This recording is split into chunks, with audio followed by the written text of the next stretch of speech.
अगर सत्य के मार्ग में चलना है तो कदम रखते ही दो परिस्थितियां आती हैं, प्रायः सत्संग में वर्णन किया जाता है।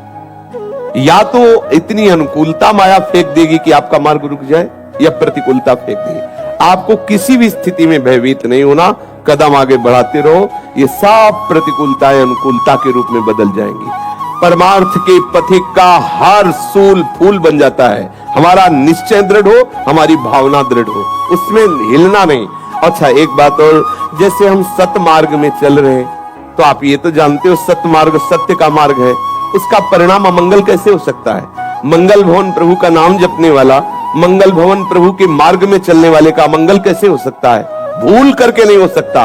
अगर अमंगल हो रहा है तो जो अमंगल हमारा जमा था उसको कुछ कम करके नष्ट किया जा रहा है। एक बार हमने सुनाया था कि एक बाल्यावस्था से भजन परायण थे ब्रह्म ऋषि, तो वो यौवन अवस्था को प्राप्त हो गए थे, शालिग्राम साथ रखते और विरक्त होकर भजन करते। एक दिन वो गंगा किनारे शालिग्राम सेवा के लिए स्नान किया और बैठे ही थे कि 90 लोग आकर के भाला लिए, लाठी लिए, मारो मारो मारो। उनका जीवन हो गया, कभी किसी को कुछ कहा नहीं, ये लोग क्यों मार रहे? और बहुत भजनानंदी थे। उन लोगों ने घेर ही लिया तो उन्होंने कहा, देखो तुम 90 हो, मार तो दोगे ही, हमें 2 मिनट का समय दो। उन्होंने आर्त भाव से प्रभु को पुकारा, ध्यान करते हुए कि प्रभु ऐसा क्या अपराध। तब प्रभु ने ध्यान में ही बताया कि मेरे भजन का प्रभाव तुम्हें 90 बार जन्म लेना होता और एक एक करके तुम्हारी 90 बार हिंसा करता। मेरे भजन का प्रभाव कि 90 एक साथ मारेंगे, तुम मुक्त हो जाओगे। चुपचाप मेरा ध्यान करते हुए शरीर को छोड़ दो, जिससे तुम भगवत प्राप्त।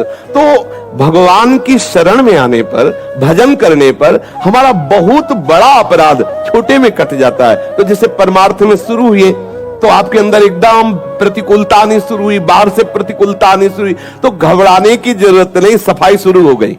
जब तक हम सोहनी नहीं लगाते तब तक कूड़ा नहीं दिखाई देता, और जहां सोहनी लगानी शुरू की तो कूड़ा दिखाई देने लगा। ये नाम जप करना, ठाकुर सेवा करना, साधु संग करना, ये हृदय में सोहनी लगाना है। अब जन्म जन्मांतरों के पाप भरे हुए हैं, तो प्रभु कृपा करके उनको निपटाते रहते हैं। तो घबराना नहीं कि जब से सत्संग सुना, जब से नाम जप शुरू किया तो विपत्तियां आना शुरू हो गई। वो आना नहीं शुरू हो गई, वो तुम्हें नष्ट करने के लिए पहले से जमा थी, अब वो हटना शुरू हो गई। तो घर के अंदर कोई आवे तो दिखाई देता है और जावे तो दिखाई देता है। तो ऐसे ही ये गेट है अंतःकरण, अनंत जन्मों के जो शुभ शुभ कर्म जिनके लिए भगवान कहते अवश्य में भोक्तव्यम कृतम कर्म शुभाशुभम, वो शुभ शुभ कर्म हमें नष्ट करते, लेकिन भगवत शरणागति भजन के प्रभाव से धीरे धीरे नष्ट हो रहे। समझ रहे ना? घबराना नहीं कि हम भजन मार्ग में चलने लगे तो हमें विपत्तियां घेर ली, ऐसा नहीं हो सकता। जो प्रभु का सुमिरन करते हैं, बोले भाव कुभाव